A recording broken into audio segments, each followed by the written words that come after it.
Students, your today's lecture and new chapter of history from trade to territory.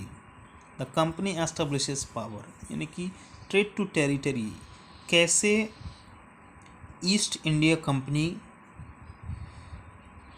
उसने पहले व्यापार करना शुरू किया, उसके बाद ज़मीन को कब्जा करना शुरू किया. Aurangzeb was the last of the powerful Mughal rulers. Aurangzeb जो था वो अंतिम मुगल शासक था, ताकतवर शासक था. He established control over a very large part of the territory that is now known as India. उसने एक बहुत बड़े भूभाग पर, इंडियन सब कॉन्टिनेंट, बहुत बड़ी ज़मीन पर कब्जा किया, जिसे आज हम भारत के नाम से, इंडिया के नाम से जानते हैं.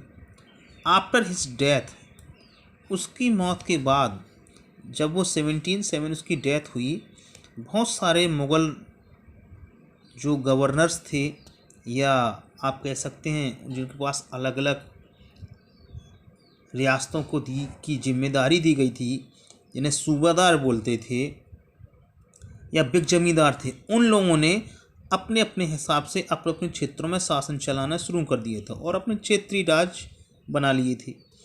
As powerful regional kingdoms emerged in the various parts of India. और इस तरह से बहुत सारे ताकतवर क्षेत्रीय राज्य जो बने भारत में, बहुत सारी जगहों पर बने. Delhi could no longer function as an effective centre. और अब उन सभी के शासन का केंद्र दिल्ली नहीं था. By the second half of the 18th century, 18वीं शताब्दी के दूसरे हाफ में एक नई ताकत आई भारत में, जो कि राजनीतिक क्षेत्र पर नई ताकत आई, और वो थे ब्रिटिश, यानी कि ब्रिटेन के रहने वाले.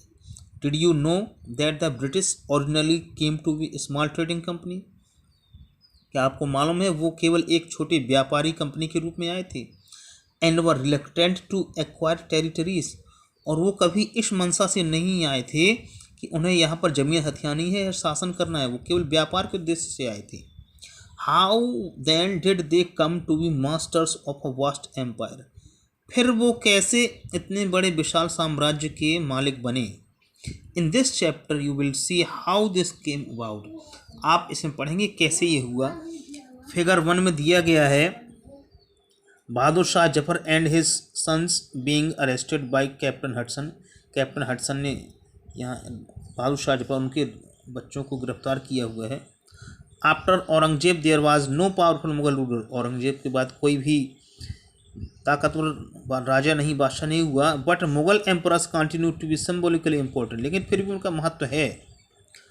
वास्तव में 1857 तक जब बहादुर शाह जफर बादशाह थे, उन्होंने अंग्रेज़ों के खिलाफ लड़ाई लड़ी थी. The Mughal emperor at the time, उस समय उन्हें नेता माना गया विद्रोह का, और उन्हें बाद में राज्य छोड़ने के लिए विवश किया गया. उन्हें और उनके बच्चों को मौत के घाट भी उतार दिया गया था.